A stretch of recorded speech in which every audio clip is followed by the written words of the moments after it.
Yeah, well, I think I'll sort of keep the ball rolling, if you like, by saying that my mother, her family originally came from Newbridge, which is the other side of Penzance, on a farm.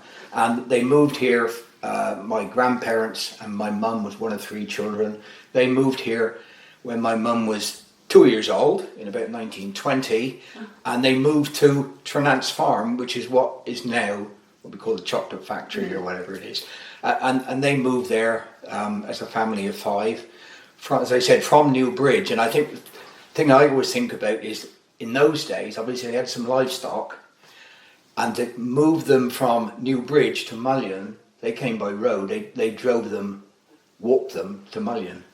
Walk them to Mullion. Yeah, it's unbelievable, isn't it? You think these days. Now, obviously, they made arrangements prior to 2 or 3 farmers along the way where they could stop overnight, let the cattle there graze overnight or in the shed or whatever, and then move on to the next stage. But it's quite remarkable to think that they would walk all that way, which is probably 25 miles, something like that. How long did it took? Goodness knows, I don't know. You probably took 2 or 3 days, I expect. And of course, in those days, Helston cattle market, farmers had to walk their cattle into Helston, even from here. So I hear a lot of what a completely different, what a change it is from today, isn't it? No kidding. What was their family name then? Newton. My mum had an elder brother and sister. Yeah. There's pictures. My uncle was called Ben. He was called Ben Newton, and my auntie was called Nora, and she married a farmer from Curie called Bowden. Yeah, so that was that. I say my father. I said they moved here when they were 2. My grandparents then took visitors in, and my mum used to help as a young lady, help with the visitors and everything. And then she met my dad, who was, funnily enough, he was a farmer. And he lived down Garrow Lane. If you go down past the cricket field, a place called Park Benton. And he lived there with his parents. He was the only child. Okay. And he farmed, what is now the school field behind. That was farmland then. Where the doctor's surgery is, that was farmland. And a stretch of land down to the bottom there. And also Garrow Farm, which is the fields you can see going up the other side. Yeah. So he farmed that. It was probably no more than about 60, 70 acres. But then that was a big enough place that, in those days, to make a living. Mm-hmm. As I think I said to you the other day, my granddad was an architect. And he was actually an architect with the local district council. So he was employed by them. And my gran, she came from farming family from up at Trudno Farm, which is on the way going out towards Elizabeth. Seen that, yeah. That's right. So that they moved there then, say some 60 or 70 acres. And my granddad, I said he was an architect. He was also a local preacher, funnily enough. And of course, in those days, our family were Methodist, and I can remember me and my brother, my late brother, I'm afraid, we had to go to chapel 3 times a day. Sunday morning, Sunday school in the afternoon, and again in the evening. It was expected of us, really. Oh yeah, absolutely. But that was the way it was then. So I say, when my father and mother got married, as I say, my dad was farming here on a fairly small farm, and Perdanic Manor was owned by a gentleman called George Knowles, and he was retirement age. And what happened was Mr. Knowles went to Park Benton, and my dad went to Perdanic Manor Farm. My dad was there as a tenant, so Mr. Knowles still owned the farm. Okay, yeah. So my dad took over the tenancy, so they swapped over basically. I remember him, George Knowles. He was a lovely old man and a very good landlord, my dad always said. And my dad then, of course, his work involved initially when they went there, when they were all with horses. Right. Which is good, because my dad loved horses. He went on as years to come.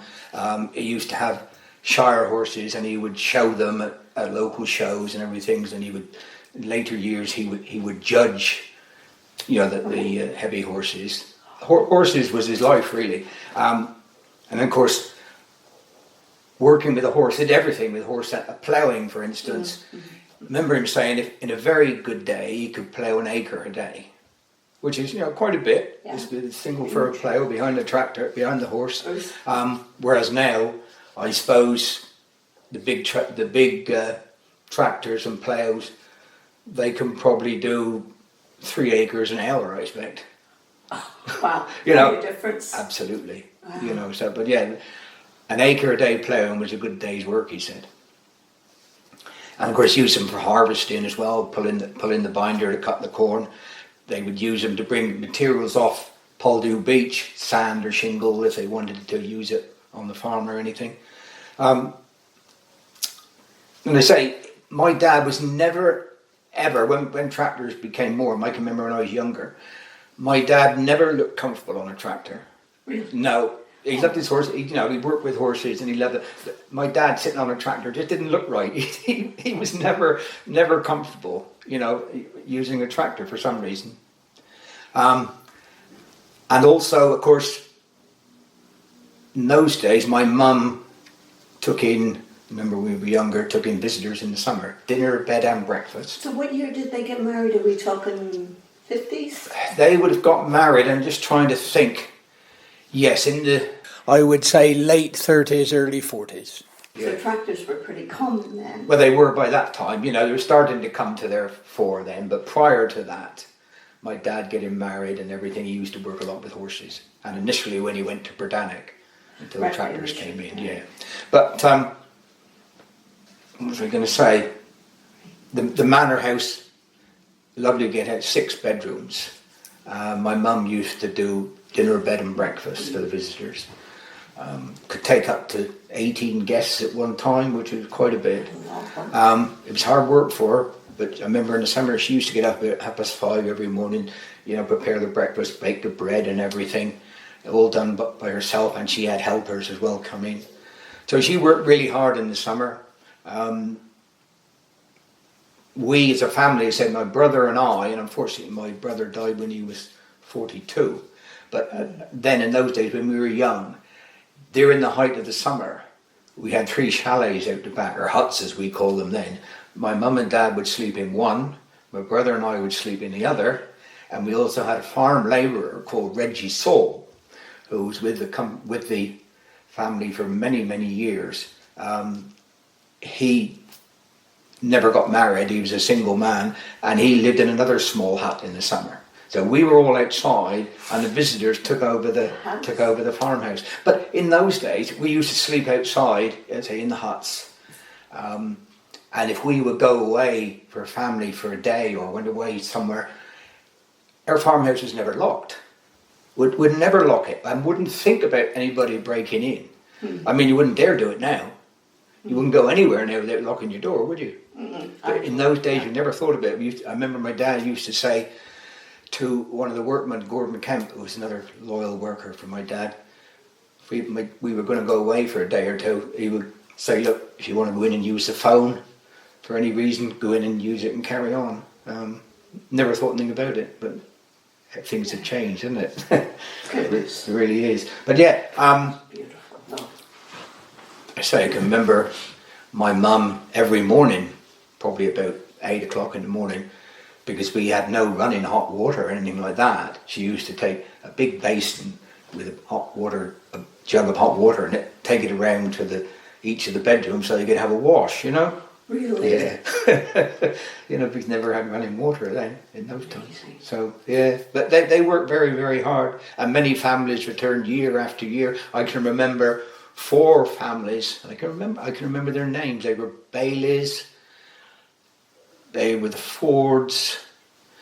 A family called Willey, funnily enough, from up in the Midlands, no relation. And one other family I can't quite remember. They came down the first 2 weeks of August, years on end, and they could nearly guarantee fine weather.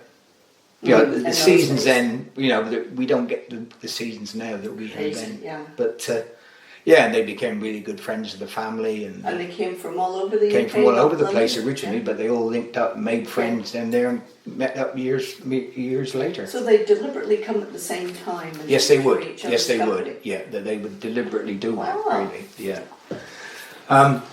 I say we had a workman called Reggie Saul, who I mentioned just now, who lived out in one of the huts in the summer, beg your pardon. He could never drive a tractor. He couldn't drive at all. But in those days, there was plenty of work for a man like him to do manually. I mean, now everything's done by machine, isn't it? The big diggers and everything else. He could either go out and repair a bit of hedge. He could clean out the animals' houses, you know, with a fork, then with a needle, what we call a four-pronged implement. He would do that, do a bit of hedging, a bit of tidying up. There was plenty of work for him to do, and he couldn't even drive a tractor. But he worked for us for years. The funny thing is, a little incident which is I always think quite funny, because he couldn't drive. He had his holidays at different times, and he used to, for a holiday, he used to go down to Penzance to stay. He did years on end. And he went to Penzance one year, and he decided to go on a coach tour, which was a mystery tour. And the mystery tour brought him back to Mullion. That's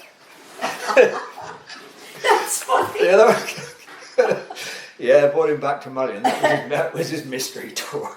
That's so funny. Oh dear, So yeah. did you keep other animals apart from horses? Oh yes, yeah. We kept a dairy herd, cows and young stock. We didn't have sheep. Really. It was just apart from the horses, which were there for working. And my dad used to go hunting as well, so we had hunting horses there as well. Apart from heavy horses, yeah. I can remember doing a little bit with a horse when I was young, towards when the horse was being phased out.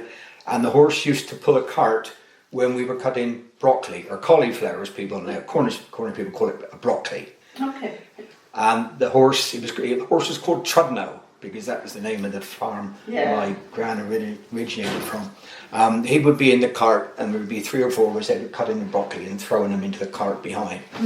And all you had to do was to say, get up, and he'd walk straight, because there were the cauliflower were banked up with tracks going up through, so he would stick to one track.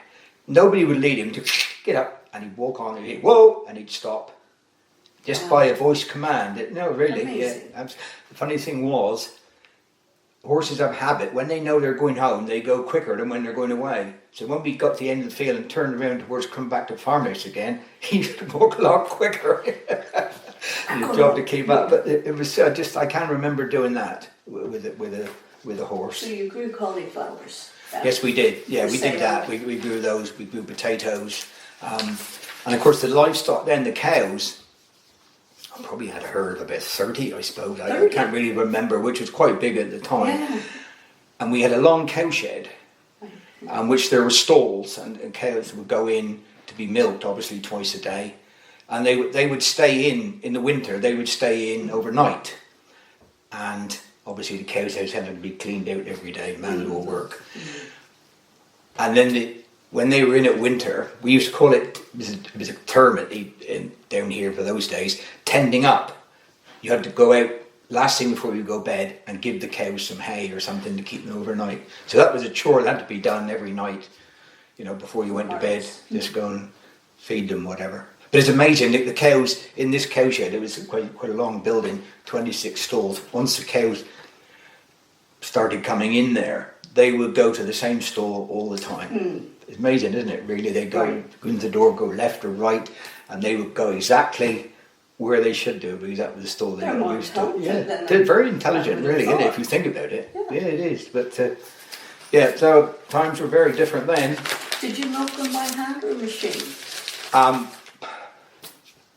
When I was very small, they would have milked by hand. We had a land girl came down to work for us, and she worked on the farm. She was called Beryl Davis. She became long-standing family friend. Because when she went back from being here in the land army, she was a music teacher up in London, so she lived in London. But when she went back, she kept coming back every year, 2 or 3 times, and her and my mum were like sisters, really. Oh, lovely. Yeah. So she was called Beryl Davis, and she used to get stuck in with that. And of course I can remember Reggie Saul, I was talking about it just now. Once a week he would separate the milk to make cream, pour the milk into this machine. Don't ask me how it would work again. He would turn a handle, and the whey would come out in one, and the creamy stuff would come in, and then he'd take it indoors, and it's a lovely thick crust on it, yeah, it was really. And funny thing was, my mum, dad, never drank milk, didn't like milk. A lot of farmers, a lot of local people then, drank milk without tea without milk. It's funny, but they didn't. I wouldn't have thought. I love milk. Do you really? I can take it or leave it, but Yeah, but my favourite drink as a kid. as I said, oh, and the other thing I think is quite amusing. My father, like lots of other people during the war, fellow farmers and people in the village, they were a part of the land army. They worked with the land army as part of the thing. And my dad always said, thank goodness we weren't invaded down here by the Germans, because if we would have ended up shooting more of our own men than we would have done the Germans. Oh my God. Yeah, I think they used to get up some, tricks and whatever, locals. And he said, if we'd ever been invaded, we'd have shot more of our own men than we would Germans. which is quite amusing, really. Yeah. Being invaded, oh my gosh. Yeah. And I can remember one other thing. As time went on, obviously tractors came in, and when I was in my teens, I suppose, I remember we bought our very first four-wheel drive tractor. I mean, so you could drive, four-wheel drive and whatever. Oh.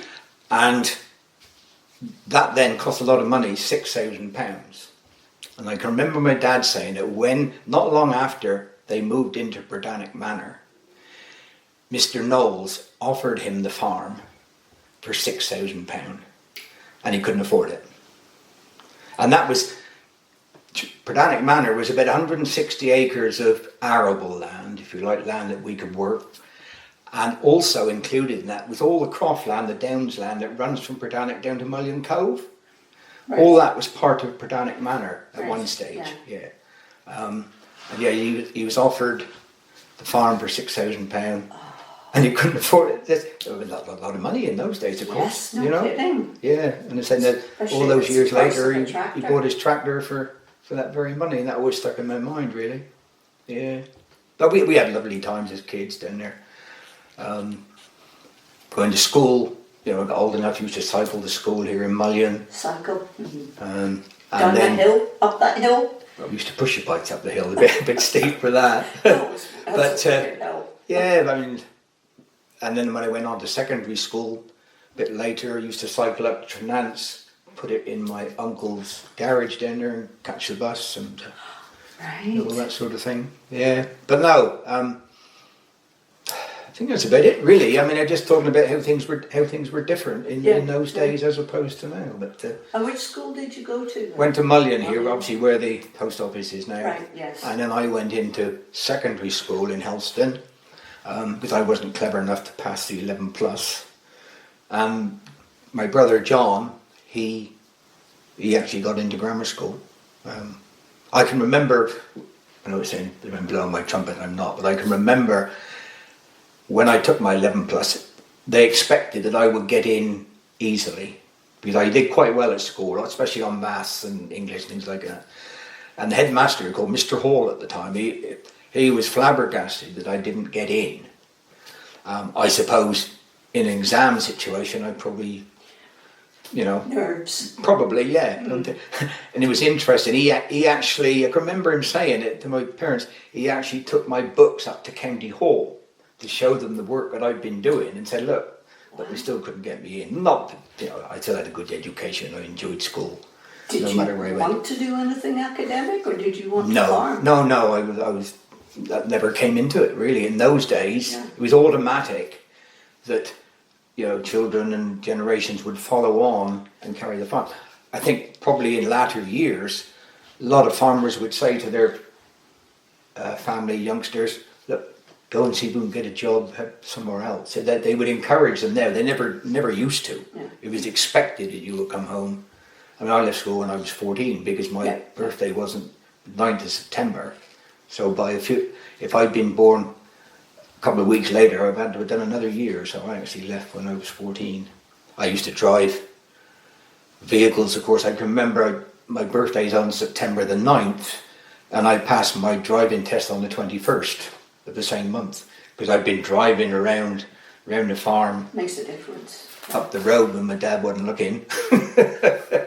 And so I passed the test early because I'd been used to driving. But we had some really good times. I bet. So a lovely place to live, a lovely house, good neighbours. And of course farmers then, they would help each other out. We talked before about thrashing days, you probably heard it talked about in there, where all the farmers, whoever's thrash day was, they would go there and the food would be provided. Their place, for example, by my mum, big baskets of cakes, and all homemade, all of them, saffron buns, pasties, sausage rolls, whatever, saffron cake, heavy cake, and all homemade. And it was second nature. You didn't think about, buying in cakes or anything. No, lovely. No. So how many families lived up there, and how many children were there around to play with? So there's a brother and myself. Is he older? Sorry? Your brother older? Yes, he's 3 years older than me. Yeah, he suffered from ill health, bless him, for quite a while. There were neighbours at the farm, Tenerife Farm. Do you know where Tenerife Farm is? Yes, yeah, right yes, on the junction there. Mm-hmm. They were called Thomas, Bree and Ivy Thomas. And one of their daughters, Elizabeth Thomas, she was 3 days older than me. And Linda was probably 2 years younger than that. And as a small boy, when I was, 8, 9, 10, I used to spend hours up there playing with them, and that sort of thing. They were the only real neighbours there, because there were farmers down. There were 3 at Perdanic at that time. Going back now, originally there were 3 farms right down where you park now, the National Trust place. There was Tenerife, which is 4. There's Higher Perdanic 5. That's 6. There were 7 farms down at Perdanic, really, in those days. Wow. Whereas now most of it is taken over by, one farm or 2 farms. There's no, we used to have a milk lorry come round, because when we were milking cows, we sent them off in milk churns. Yeah. And I can remember my grandparents, when they retired down here, went into Helston to live. And I can remember as a child having a lift into Helston with the milk lorry to go in there and stay for a couple of days. And he would go around picking up milk churns. And it would take him probably 3 hours to collect all the milk in Mullion, all the little small farms with 1 or 2 churns of milk and everything else. Yeah. So I say farming then was a way of life. Now it's big business. I mean, the bureaucracy, so much red tape. You have to fill in forms and goodness knows what. So you would have grown enough to feed yourselves, feed your animals. Oh yes, and maybe sell a bit. Oh yes, we would. I mean, we would grow cereals, corn, barley, or wheat, or something like that. We would store enough in our barn to feed the animals, and then if you had some extra, you would sell on to other people who wanted it, either through a trading merchant, or as a one-to-one with another farmer. Yes, very much self-sufficient then. Yeah. Very much self-sufficient then. Need that again. Yeah, definitely. Yeah, we do. And I think, I always say, you buy vegetables now in the supermarket. All right, they may be fresh veg, but they don't taste the same as they did years ago. They've lost their taste. Well, we did it at the farm. I mean, if you had a bit of disease in a crop, not so much in the early days, but as went on, and certainly these days, you spray them, to get rid of the germs that they got, the disease they may have, and you'll be spraying them. Well, that can't be good, can it? No. Not really. It can't be good. No. And I don't think, and other people have said the same, vegetables don't have the same taste as they did then. Yeah. But no, we had good times, it really was. What did you feed your horses? What did horses eat? That they would eat, mainly they would eat oats, ground down oats. Grain. Yeah, ground down, and obviously on hay as well, Yeah, that would be the thing. Wouldn't give them too much oats and make them too lively. But that's what their diet was based on, really. But I'm saying my dad, when we had horses, he used to spend hours out in the stable pottering around with the horses, and that was his love, really. But you didn't breed them? He did, yes he did. For Yes he did, with the a Shire horse, he bred a couple and sold them on. And then in latter years when we were down there, my dad, I mean, we as a family, my dad and I, we used to go hunting in those days. And then you heard of point-to-point races where horses go racing, basically, but amateurs. We had a horse that went horse racing, And my dad loved that sort of Yeah, thing. they go from a place to a place. Yeah, a set-out course, really, Yes, a man-made course, and run about 4 or 5 miles, I suppose. So hunting, are you talking foxes? Or? Foxes, yeah, Oh, fox yeah. hunting then, yeah. I mean, there again, there's a whole, I mean, views on fox hunting now, which I totally understand. But those days, nobody that I can remember as a youngster was actually against it. It was part of life then. Life then, I mean, yeah. I accept now that things have moved on. Yeah. And people got different views, and I respect anybody's views, whether it's for Right, or against. But then it was, yeah, you used to do that. So I've been told there was somebody who lived, I think he lived in Alma House. Mr. Benny, Yes. He had, there's a story there, funnily enough. Willie and Jenny Dogs. Benny, and he had beagles. He kept beagles. Yes. And when I went to primary school first, I didn't like school dinners. So I used to go up there to Mr. and Mrs. Benny's every day for lunch. Or dinner as we called it then. It was Yes. what we called lunch now used to be dinner. No, we had dinners at school, yes. And yeah. every day for sweet I had jelly. Nothing Every wrong with day. that. No, that's right. But Yeah, he had beagles, so I knew there was something in the village. yeah, that's right. Yep. Yeah, Mr. Benny used to run the pack of beagles. Oh, did your dad hunt with that pack? He used to follow them because beagles people would normally follow on foot. Oh, really? I Yeah, didn't know because there were hares. Don't see a hare these days, but they, I suppose, I don't know how they came about, but they used to be out in the downs, and somebody probably when they were younger would let them loose there, and so they kept within that area. So if you were hare chasing, they'd be going around in circles rather than going way across country. Right. They wouldn't go far from their habitat. Yeah, right. But yeah, so people then would, if you would go and watch the beagles, you would do it on foot Okay. as opposed to fox hunting. Yeah. Oh, I didn't know there was a Yeah. difference. Interesting. Yeah, that's right. And I say, but I can remember when we were fox hunting, we used to cross farmland. Nearly all farmers then were quite happy. These days, a lot of farmers, understandably so, don't want horses crossing their land.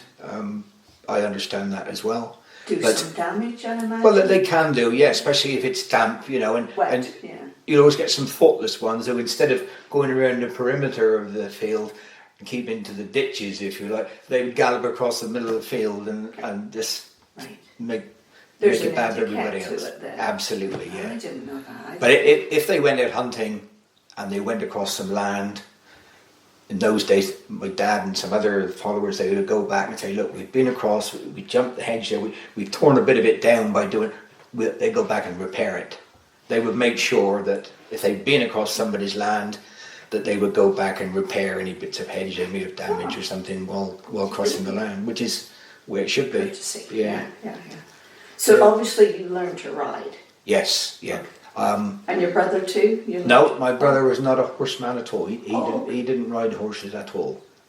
No. Did not at your all. mum? No, she didn't. No, she So didn't. you and your dad enjoyed riding? Yeah, very much so. And I said that a friend of mine lived up the road, Liz Thomas, from Tenerife. She used to go as well.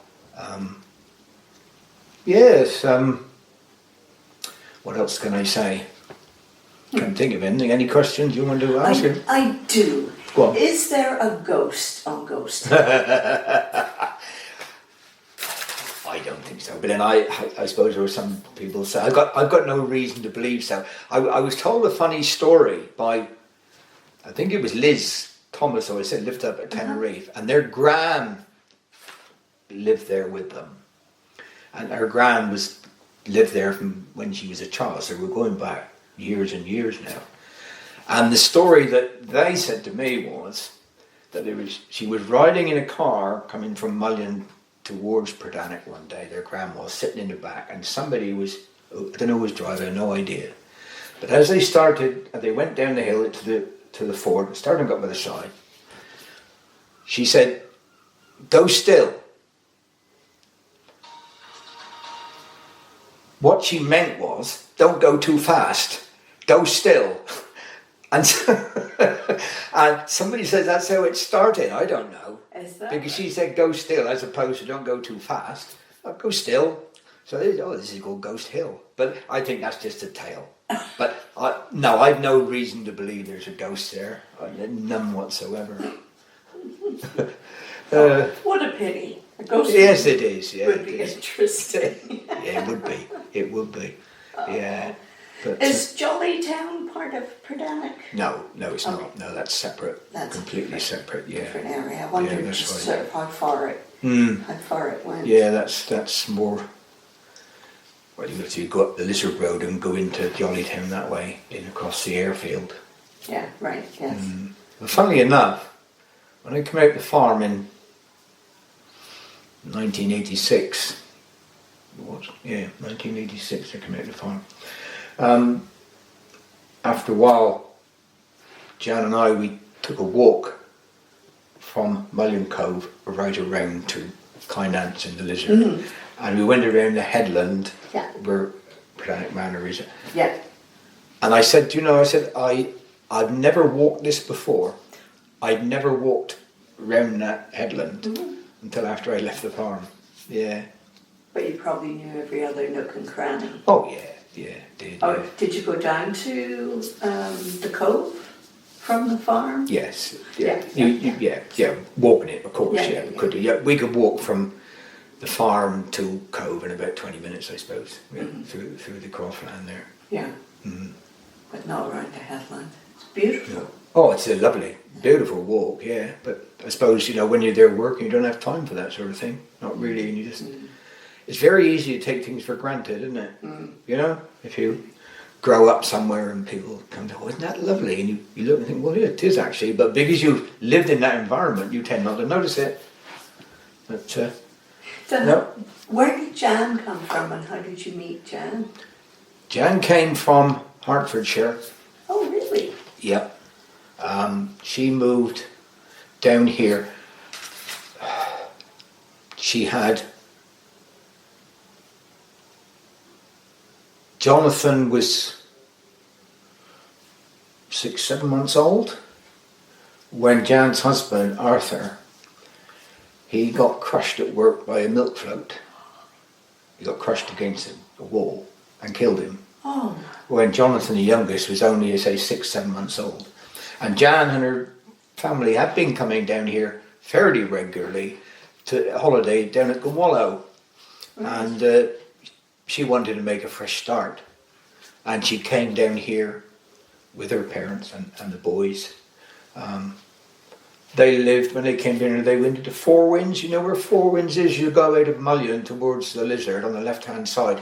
It's the one immediately on the left. No, 2 properties before you get to the pottery place. Yes. There's a place there. I've definitely seen the name for So, yeah, she moved in there, and that's how we met, really.